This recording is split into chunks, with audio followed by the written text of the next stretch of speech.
గజాననం భూతగణాధిసేవితం కపిత్థజంబూఫలసారభక్షణం ఉమాసుతం శోకవినాశకారణం నమామి విఘ్నేశ్వరపాదపంకజం. శరణం కరవాణి శర్మదం తే చరణం వాణి చరాచరోపజీవ్యం. కరుణామసృణైః కటాక్షపాతైః కురు మామంబ కృతార్థసార్థవాహం. వందే గురుపదద్వంద్వం అవాంగ్మానసగోచరం రక్తశుక్లప్రభామిశ్రమతర్క్యం త్రైపురం మహః. సప్తాశ్వరథమారూఢం ప్రచండం కశ్యపాత్మజం శ్వేతపద్మధరం దేవం తం సూర్యం ప్రణమామ్యహం. ముందుగా మన ఆనంద్ టీవీ ప్రేక్షకులందరికీ కూడా సంక్రాంతి శుభాకాంక్షలు. ఈ ఆనంద్ టీవీని వీక్షణ చేసేటువంటి ప్రేక్షక మహానుభావులకు అందరికీ కూడా క్రోధినామ సంవత్సరం సంక్రాంతి పర్వదినాన్ని పురస్కరించుకుని అందరికీ శుభకామనం చేస్తూ, ముందుగా సంక్రాంతిని గూర్చి మనం తెలుసుకోవాలి. భారతదేశంలో ఉండేటువంటి అందరూ కూడా ఈ సంక్రాంతి మహోత్సవాన్ని జరుపుకుంటారు. సంక్రాంతి వస్తోందంటేనే అందరికీ ఎంతో ఆనందకరమైనటువంటి సందర్భం. బంధుగణం, మిత్రగణం, స్నేహవర్గం, అధికారవర్గం, ఆబాల గోపాలం అందరూ కూడా అన్ని వర్ణముల వారు అన్ని గృహాల్లోనూ కూడా ఈ సంప్రదాయాన్ని పాటిస్తూ ఈ సంక్రాంతి మహోత్సవాలు జరుపుకుంటారు. అలాగనే ప్రతి గ్రామాన, ప్రతి పట్టణంలోనూ, ప్రతి దేవాలయంలోనూ అన్ని చోట్ల కూడా ఈ సంక్రాంతి సంబరాలు అనేటువంటి పేరుతోటి కూడా ఎంతో వైభవంగా జరుపుకుంటూ ఉంటాం. అసలు ఈ సంక్రాంతి అంటే ఏమిటి, ఆ రోజుల్లో మనం ఏం చేయాలి, ఏం చేస్తున్నాము అనేటువంటిది కూడా ఒకసారి మనం అవలోకనం చేద్దాం. సంక్రాంతి ప్రతి నెలలోనూ కూడా వస్తుంది. పెద్దలు మన పూర్వులు చెప్పారు, ప్రతి మాసంలోనూ కూడా సంక్రాంతి వస్తుంది. ఆయా విశేషమైనటువంటి సూర్యుడు యొక్క గమనాన్ని బట్టి ఈ సంక్రాంతి వస్తుంది అని చెప్పారు. ఈ గ్రహాలకన్నిటికీ కూడా అధిరాజు ఎవరు అంటే సూర్యభగవానుడు. అలాంటి సూర్యుని యొక్క గమనము ఒక్కొక్క రాశిలోంచి ప్రయాణం చేసేటప్పుడు, మేషం, వృషభం ఇట్లా ప్రయాణం చేసేటప్పుడు ఒక్కొక్క రాశికి ఒక్కొక్క సంక్రాంతి వస్తోంది. అయితే ఈ మకర సంక్రాంతి లేక ధనుస్ సంక్రాంతి నుండి మనం చేస్తున్నాం. ఇప్పుడు నిన్న వరకు కూడా ధనుర్మాసం నడిచింది. ధనుర్మాసం మనకి నెల ఉంటుంది, నెల రోజులు. ఈ నెల రోజులకి విశేషం ఏమిటి అంటే ధనుస్సులో సూర్యుడు ప్రవేశిస్తాడు ధనురాశిలో, కాబట్టి ధనుర్మాసము అన్నారు. రేపు వచ్చేటువంటిది మకర సంక్రాంతి అన్నారు, అంటే మకర రాశిలో ప్రవేశిస్తాడు సూర్యభగవానుడు, కాబట్టి మకర సంక్రాంతి అంటారు. సంక్రాంతి అంటే సంక్రాంతి, పాద విక్షేపణే, క్రయపాత విక్షేపణే అని సూర్యుడు ఒక్కొక్క అడుగు ఒక దాంట్లో వేస్తుంటాడు. మనం చూడండి, ఒక అడుగు తీసి ఒక అడుగు వేస్తాం. ఆ వేసినటువంటి దానినే సంక్రాంతి అన్నారు సూర్యుడి యొక్క గమనాన్ని బట్టి. కాబట్టి ప్రతి మాసంలోనూ నడుస్తూనే ఉంటాడు. ఇన్ని రాసులు 12 మాసాలలో 12 రాసులు నడుస్తూ ఉంటాడు. మళ్ళీ పూర్తిగా తిరిగి మళ్ళీ మేషంలోకి వస్తాడు సంవత్సరాదికి. ఈ మాసంలో దగ్గరికి వచ్చేటప్పటికి ఎందుకు విశేషము అంటే అయన సంధి కాలం కాబట్టి దీనికి విశేషము అని చెప్పారు. అయన సంధి అంటే నిన్నటి వరకు దక్షిణాయనం, ఇదిగో రేపటి నుంచి ఉత్తరాయణం వస్తుంది మనకి. సంక్రాంతి రోజుల్లో ఉత్తరాయణ పుణ్యకాలము అని చెప్పి మనకు వస్తోంది. అంటే అయన సంధి 6 మాసాల తర్వాత, అంటే ప్రతి సంవత్సరానికి కూడా 6 మాసములు దక్షిణాయనము, 6 మాసములు ఉత్తరాయణము అని దక్షిణాయన ఉత్తరాయణ పుణ్యకాలాలుగా మనకి చెప్పారు. సహజంగా ఉత్తరాయణం వచ్చేటప్పటికి ఎంతో పుణ్యమైనటువంటి కాలంగా పెద్దలు మనకి చెప్తున్నారు. అంటే దేవతా అనుగ్రహాన్ని పొందడానికి, పుణ్యకార్యాలు చేయడానికి, అలాగనే విశేషమైనటువంటి దేవాలయాలు ఇత్యాది నిర్మాణాలకి లేక ప్రతిష్టా మహోత్సవాలకి, అలాగనే ఇంట్లో శుభకార్యాలు జరిపించుకోవడానికి, ఇలా చాలా రకాలుగా కూడా ఈ విశేషమైనటువంటి ఉత్తరాయణ పుణ్యకాలాన్ని గొప్పగా చెప్పారు. సహజంగా మనకి సంధికాలం ఎప్పుడు కూడా చాలా పవిత్రంగా ఉంటుంది. ప్రతిరోజు మనకి సంధికాలం, సంధ్యాకాలం అంటూ ఉంటాం. ప్రాతఃసంధ్య, మాధ్యందిన సంధ్య, సంధ్యాకాల సంధ్య. సంధ్య అంటే సంధి. ప్రాతకాలంలో సూర్యుడు ఉదయిస్తాడు, ప్రాతకాల సంధ్యావందన కాలం. ఆ సమయంలో సూర్యుడిని లేక భగవంతుడిని మనం పూజించుకుంటాం తెల్లవారుజామున. మధ్యాహ్న సమయంలో మళ్ళీ మధ్యాహ్న సంధ్య. సాయం సమయంలో సరిగ్గా మనకందరికీ తెలుసు సాయం సంధ్యాకాలం అంటాం. ఇట్లా ఈ సంధి కాలానికి పవిత్రత ఉంది ముందసలు. అటువంటి పవిత్రమైనటువంటి కాలాన్ని గుర్తించి మన మహర్షులు 6 మాసాలు ఇట్లాగా 6 మాసాలు అట్లాగా ఉంటుందని ఆ సంధి కాలంలో చెప్పబడేటువంటి ఏ విశేషమైనటువంటి సంక్రాంతి ఉన్నదో దానికి వైశిష్ట్యాన్ని ఎక్కువ చెప్పారు. మనం కూడా దాన్నే ఎక్కువగా సంవత్సరానికి ఒకసారి సంక్రాంతి వస్తుంది అంటే ఈ మకర సంక్రాంతినే దృష్టిలో పెట్టుకుంటాం తప్ప మిగతా సంక్రాంతులు ప్రతి నెల వచ్చినా కూడా సహజంగా అందరూ పట్టించుకూడదని. పంచాంగంలో మనకి పంచాంగకర్తలు దైవజ్ఞులు రాస్తూ ఉంటారు, ప్రతి నెలలోనూ కూడా ప్రతి సంక్రాంతి రాస్తూ ఉంటారు వారు. మకర సంక్రాంతి దగ్గరికి వచ్చేటప్పటికి మాత్రము మనకి విశేషమైనటువంటి కాలంగా చెప్పడానికి కారణం ఏమి అంటే అయన సంధి కాలం కాబట్టి అని చెప్పారు. అంటే 13వ తారీఖు సోమవారం, 14వ తారీఖు మంగళవారం, 15వ తారీఖు బుధవారం. అంటే సోమ, మంగళ, బుధ 3 వారాలు, 13, 14, 15 తేదీలు ఈ జనవరి నెలలో వచ్చేటువంటి సంక్రాంతి ఏదైతే ఉన్నదో దాన్ని మనము భోగి పండగ 13వ తారీఖు అన్నాం. ఏమండి, మకర సంక్రాంతి 14వ తారీఖు అన్నాం, కనుమ 15వ తారీఖు అన్నాం, ముక్కనుమ 16వ తారీఖు అన్నాం. చూడండి, 3 రోజులు ప్రత్యేకంగా ఎప్పుడు ఉంటుంది ప్రతి సంవత్సరం కూడా. అందులో ప్రధానమైనటువంటి కాలం ఏది? మకర సంక్రాంతి. దానికి ముందు దానికి తర్వాత రోజు భోగి పండగ, కనుమ పండుగ. చూడండి, ఎప్పుడు కూడా ఒక పర్వదినం వస్తుంది అంటే ఆ పర్వదినానికి సంబంధించినటువంటి ఎఫెక్ట్, దాని యొక్క విశేషం గుణం అటు ఇటు కూడా ఉంటుంది. కాబట్టి మన పూర్వులు మకర సంక్రాంతిని బాగా హైలైట్ అంటే బాగా ఉన్నతంగా చూపిస్తూ ఈ మకర సంక్రాంతి అయన సంధి కాలం కూడా కాబట్టి, ఉత్తరాయణ పుణ్యకాలం కూడా కాబట్టి దీన్ని విశిష్టంగా మీరు జరుపుకోండి అని పూర్వులు మనకి దీన్ని వాడకంలోకి తెచ్చారు, ఆచారంలోకి తీసుకొచ్చారు.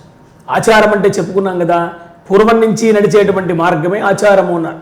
కుటుంబాచారాలు ఉంటూ ఉంటాయి కొన్ని. అట్లాగనే వారి గృహాల్లో వాళ్ళు పెద్దలు చెప్పినటువంటి మార్గం, ఒక మంచి మార్గం ఏదైతే ఉందో దాని ఆచారంగా కూడా చెప్పారు. అది శాస్త్ర మర్యాదకు కూడా సరిపోతూ ఉంటుంది. సహజంగా శాస్త్రాన్ని బట్టే ఆచారాలు వచ్చినాయి కాబట్టి అది దేశకాల ధర్మాలను బట్టి కొన్ని మార్పు ఉన్నప్పటికీ వాటికి పెద్ద ఎక్కువ విశేషంగా మార్పులు ఉండవు. సహజంగా అన్నీ కలుస్తూ ఉంటాయి. అట్లా ఈ సంక్రాంతి కాలంలో సర్వులు కూడా ఈ యొక్క సంక్రాంతి పండుగను జరుపుకుంటారు. ప్రధానంగా మన ప్రాంతంలో ఉభయ గోదావరి జిల్లాలు కావచ్చు, ఆంధ్రప్రదేశ్ కావచ్చు, ఈ ఉభయ రాష్ట్రాల్లోనూ కూడా మిగతా రాష్ట్రాల్లో కూడా ఉంది. ప్రధానంగా మన ఈ గోదావరి జిల్లాల్లో, ఎందుకంటే మనం ఇక్కడి నుంచి భీమవరం నుంచి మాట్లాడుతున్నాం కాబట్టి ఆనంద టీవీ ప్రేక్షకులందరూ కూడా భీమవరం నుంచి వచ్చేటువంటి ఈ మాధ్యమాన్ని ఆధారంగా చూసి మనం చూస్తున్నాం కనుక మనం మాట్లాడితే ఈ భీమవరం పట్టణానికే కాదు, ఈ జిల్లాకే కాదు, ఈ ఉభయ గోదావరి జిల్లాలకి కూడా చాలా గొప్ప వైశిష్ట్యం ఉందండి. ఈ సంక్రాంతి సందర్భంగా ఇక్కడ భీమవరంలో అయితే అమ్మవారు మావుళ్ళమ్మ అమ్మవారి యొక్క తిరణాలు జరుగుతాయి, అద్భుతంగా జరుగుతాయి. తూర్పుగోదావరి జిల్లాలకు వెడితే అక్కడ ప్రభల తీర్థం అని చెప్పి చేస్తూ ఉంటారు. అక్కడ 11 రూపాల్లో మహాదేవ శివు రుద్ర శంకరో నీలలోహిత ఈశానో విజయో భీమ దేవదేవో భవోద్భవ ఆదిత్యాత్మక శ్రీ రుద్ర ఇత్యేకాదశి నీతథ అని 11 రుద్రులు 11 మంది ఆ తూర్పుగోదావరి జిల్లాలో ఉండేటువంటి పవిత్ర క్షేత్రాల్లో ఉండేటువంటి దేవాలయాలు, శివుని యొక్క దేవాలయాల నుంచి 11 ప్రభలు ఆ జగ్గన్న తోటలో పరివేష్టించి అందరికీ దర్శనం ఇస్తారు ఒకేసారిగా. దాని గొప్పతనం చాలా గొప్ప. అట్లాగే మన భీమవరంలో మావుళ్ళమ్మ అమ్మవారికి నెల రోజులు అద్భుతంగా ఈ తిరునాళ్ళు చేస్తారు. అశేష ప్రజానికం వస్తారు. రోజు కూడా అమ్మవారిని ఆ దివ్యమంగళ రూపాన్ని చూసి అందరూ కూడా ఆనంద పరవశులైపోతూ ఉంటారు. అక్కడ ఎన్నో సాంస్కృతిక కార్యక్రమాలు వైభవంగా ఆలయం తరఫున ఉండేటువంటి ఆ బృందం ఎవరైతే ఉన్నారో భక్తులు వారి ద్వారా చేస్తూ ఉంటారు. ఈ సంక్రాంతి చాలా గొప్పది అని చెప్పడానికి ముందు భోగి పండగ చెప్పు. ఈ భోగి పండగ భోగి భోగములనిచ్చు అన్నారు. ఈ భోగి పండుగని మనం చూస్తే 13వ తారీఖు వచ్చింది సోమవారం రోజున. ఆ భోగి పండుగ నాడు చిన్న చిన్న పిల్లల చేత వాళ్ళకి ఆ భోగి మంటలు వేస్తూ ఉంటారు. ఆవు గోసంబంధమైనటువంటి పిడకలు అన్నమాట. అవి వాటిలో వేసి తద్వారా వచ్చేటువంటి వేడిని లేక పొగని పీలిస్తే మనకందరికీ కూడా చక్కటి ఆరోగ్యం కూడా చెప్పారు. మరి పూర్వం నుంచి కూడా దేవాలయాల్లో అక్కడక్కడ హోమాలు అవి చేస్తే ఇప్పటికి కూడా దాని నుంచి వచ్చేటువంటి హవిర్గంధ గవాంరేణు వేదానాం ధ్వనిరేవచ అన్నారు. హవిర్గంధ అంటే హోమాలు చేసేటప్పుడు వచ్చేటువంటి ఆ మంచి సువాసన ఏదైతే ఉందో అది ఈ లోపల ఉండేటువంటి మొత్తం దేహాన్నంతని కూడా శుద్ధి చేస్తుందన్నారు వాసన. అలాగనే ఈ భోగిమంటలు వేసేటప్పుడు గోసంబంధమైనటువంటి ద్రవ్యం, ఆ పిడకలు, ఆవు పిడకలు అన్నమాట, వాటన్నిటినీ కూడా వేస్తే వాటి నుంచి వచ్చేటువంటి వేడి, ఆ గాలి అదంతా కూడా పిల్లలకి చాలా క్షేమాన్ని ఇస్తుంది, బాలలకు ఉండేటువంటి రోగాలను పోగొడుతుందన్నారు. అందుకనే పిల్లల్ని తీసుకుని వెళ్ళి భోగిమంటల దగ్గర ఆవు పిడకలు వేస్తూ ఉంటారు. భోగి పండుగ ఆ రోజు అంటే భోగి అంటే మనకి కూడా పెద్దలకి కూడా భోగాన్ని ఇచ్చేటువంటి కాలము.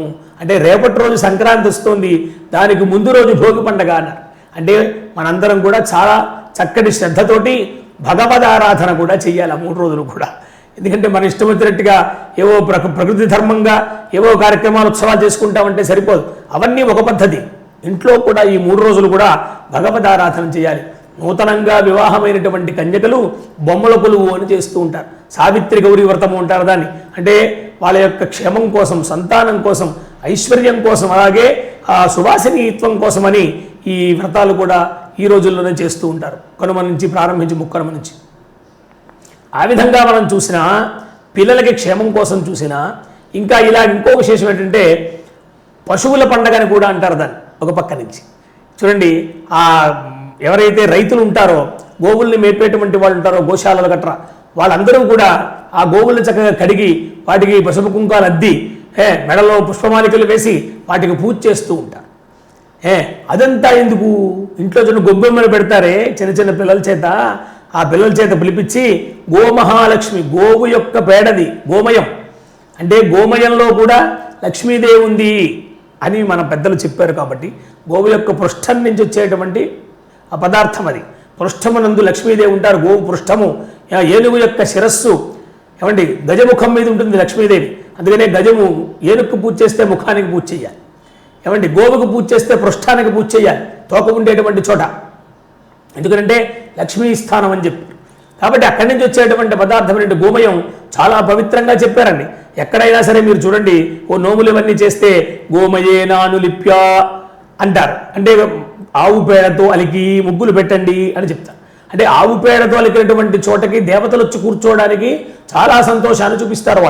వాళ్ళు కూర్చోవాలి అంటే మనకేదో శుభ్రంగా మంచి ఆసనం వేసి దాని మీద ముక్కలు కొట్టేసి ఇవన్నీ చేస్తే మనం ఎలాగైతే శుష్టిగా కూర్చుంటామో, శుద్ధిగా సంతోషంగా, ఆ దేవతలు వచ్చి అక్కడ కూర్చోవాలి అంటే ఆవు పేడతో అలికి ముగ్గులు పెట్టాలి అని చెప్తారు. అదే కల్లాపు వేసేవాళ్ళు పూర్వం గుమ్మాల్లో ఆవు పేడతోటి, అంటే ఈ క్రిములేమీ రాకుండా ఉండేదానికి. అట్లాగా గోమయంతో చేసినటువంటి చిన్న చిన్న ముద్దలు అక్కడ పెట్టి వాటి గొబ్బెమ్మల పేరుతోటి పూజ చేసి చక్కగా చుట్టూ పిల్లలు తిరుగుతూ ఉంటారు. ప్రదక్షిణంగా చిన్న చిన్న పిల్లల చేత చేపిస్తుంటారు, ఆడపిల్లల చేత. ఎందుకని రాబోయేటువంటి కాలంలో వీళ్ళు మంచి సంతానవంతులై మంచి ఆరోగ్యంగా ఉండి అలాగే ఐశ్వర్యంతో ఐదోదనంతో ఉండడం కోసమని, సౌమంగళ్య సిద్ధి కోసం ఇవన్నీ చేస్తూ ఉంటారు. కాబట్టి భోగి పండగ చాలా విశేషం. అలాగనే చిన్నపిల్లలకి భోగి పళ్ళు పోస్తూ ఉంటారు. ఏమండి ఈ భోగి పండగ నాడే అంటే ఏమిటి, వాళ్ళల్లో ఒక విశేషమైనటువంటి కాంతి వస్తుందిట. అలాగే ఎంతోమంది ముత్తైదువులు వస్తారు, వాళ్ళు ఆశీర్వచనం చేసి చక్కగా భోగిపళ్ళు, రేగుపళ్ళు పోస్తారు. సప్త సప్త మహాసప్త సప్తద్వీభావ సుందర సప్త జన్మ కృతం పాపం మకరీహంతు సప్తమి అని. ఇదే మనకి ధర్మం. చూడండి, భోగిపళ్ళలో పోసేటువంటి రేగుపళ్ళు రథసప్తమి నాడు కూడా మన శిరస్సు మీద పెట్టుకుని ఆ జిల్లేడాకుల్లో పెట్టుకుని స్నానం చేస్తాం. అంటే పాపాన్ని పోగొడతాయి. ఏమంటే రేగుపళ్ళు దగ్గర గొప్పతనం అదనమాట. కాబట్టి ఆ భోగి పళ్ళల్లో రేగుపళ్ళు పోస్తారు, రూపాయి బిళ్ళలు పోస్తారు, ఇంకేవో పుష్ప రేకులు ఇవన్నీ వేసి వాటి చేత వాళ్ళకి ఆశీర్వచనం చేయిస్తూ ఉంటారు. వచ్చిన పెద్దల చేత వాళ్ళ శిరస్సు మీద పోస్తుంటారు. ఇట్లా భోగి పండగ చాలా గొప్ప భోగాన్ని ఇస్తుంది అని చెప్పారు. అది 13వ తారీఖు మనకి సోమవారం నాడు వచ్చింది. అట్లాగే 2వ రోజు అనేటువంటి సంక్రాంతి ఉంది. 14వ తారీఖు మంగళవారం రోజున మకర సంక్రాంతి. ఆ రోజుని సూర్యభగవానుడు మకర రాశిలో ప్రవేశిస్తున్నాడు.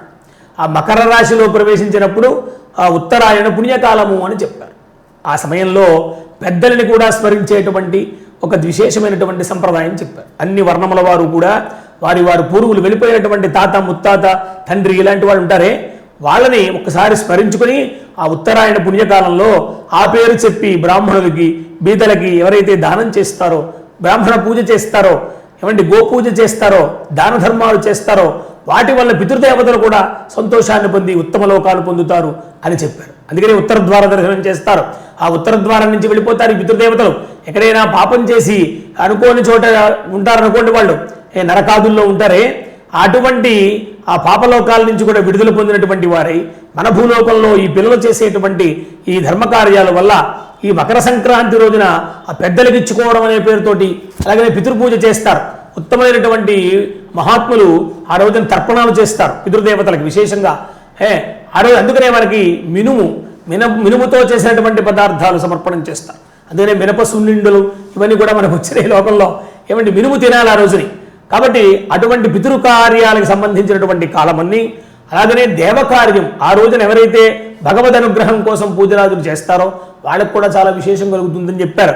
ఇది మకర సంక్రాంతి రోజున ప్రధానంగా సూర్యుడిని తప్పకుండా ఆరాధించాలి ఆ రోజున. ఎందుకంటే ఆయన సూర్యగమనం బట్టే కదా ఉంది కనుక అందుకనే ఆయన మొట్టమొదటి గ్రహరాజు అంటారు. అటువంటి సూర్యుడిని ఆరాధన చెయ్య. ఆ రోజున పితృదేవతలకి దేవతలకి కూడా ప్రీతికారకమైనటువంటి కాలంగా సంక్రాంతి చెప్పారు. అది మకర సంక్రాంతి కాలము అన్నారు. ఆ మకర సంక్రాంతి 14వ తారీఖు మంగళవారం నాడు మనకు వచ్చింది. ఇక 15వ తారీఖు కనుమ అన్నారు. కనుమ అంటే అది కూడా పశువుల పండుగగా చెప్పారు. ఆ రోజున పశువుల్ని బాగా అలంకరించి వాటిని బాగా పూజించి పశుకోష్ఠాలన్నీ కూడా శుభ్రం చేసి, అంటే ఎంతో కష్టపడేవి పాపం పొలాలు దున్ని మనందరికీ అన్నం ఇచ్చేటువంటి దానికి ప్రధాన ఆధారంగా ఉంటాయి పశువులకి. పశువుల్ని గౌరవించాలి. ఎందుకంటే అవి చాలా బరువు లాగి పాపం ఆ పొలములు దున్నడం కానీ పొలం పనులన్నీ చేస్తాయి పాపం అవి. మామూలుగా రైతులు పశువుల పట్ల చాలా గౌరవంగా ఉంటారు, చాలా ప్రేమగా ఉంటారు. కొన్ని చోట్లయితే పశువులకి ఎంతో ప్రేమ ఉంటుంది యజమానుల పట్ల, అవి దగ్గరే ఉంటూ ఉంటాయి, ఇళ్లలో కూడా వచ్చేస్తుంటాయి.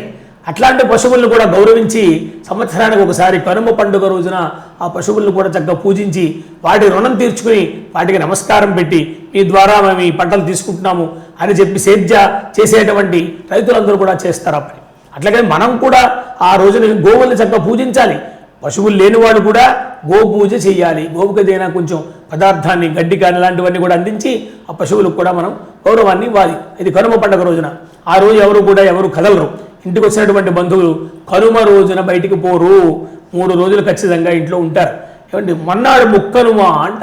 ముక్కనుమ అంటే దాని తాలూకు ఇంకా కొంచెం ఎఫెక్ట్ ఉంటుంది. సంక్రాంతి సంబంధించినటువంటి కాలంగానే దాన్ని చెప్పి ఈ ప్రకారంగా మన భారతదేశంలో ప్రతి చోట కూడా ఈ సంక్రాంతి చేసేటువంటి విధానాన్ని చెప్పి ఆయా కాలాల్లో దేవాలయాల్లో విశేషమైన అర్చనాదులు చేసి భక్తులను చక్కగా అనుగ్రహాన్ని పాత్రులను చేసి ఇంకా కొన్ని చోట్ల ఉత్సవాన్ని చేసేటువంటి ఆలయాలు అనేక చోట్ల ఉన్నాయి. అట్లా విధంగా చేస్తూ ఈ సంక్రాంతి అనేటువంటి ప్రతి సంవత్సరం మనకు వస్తుంది. కానీ ప్రతి సంవత్సరము కూడా కొత్త నూతనత్వాన్ని పొందుతూనే ఉంటుంది. ప్రతి చోట కూడా అందరూ కూడా దాన్ని ఎంతో ఆనందంగా ఆనంద సందోహంగా దాన్ని ఆచరిస్తూ ఉంటారు. అలాంటి మకర సంక్రాంతి ఈ పరమాత్మ అయినటువంటి సూర్యభగవానుడు ఉన్నాడో ఆ సంక్రాంతి పురుషుడు ఎవరైతే ఉన్నారో వారి యొక్క అనుగ్రహం చేత సర్వులు కూడా ఆరోగ్యవంతులై అనుగ్రహాన్ని భాగ్యాన్ని పొందుగాక అని చెప్పి ఆశీర్వచనం చేస్తూ ఈ ఆనంద ప్రేక్షక టీవీలందరూ వారి అందరికీ కూడా ప్రేక్షకులందరికీ కూడా మకర సంక్రాంతి శుభాకాంక్షలు తెలుపజేస్తూ ఉన్నాము. సమస్త సన్మంగళాని భవంతు. శుభం శుభం శుభం.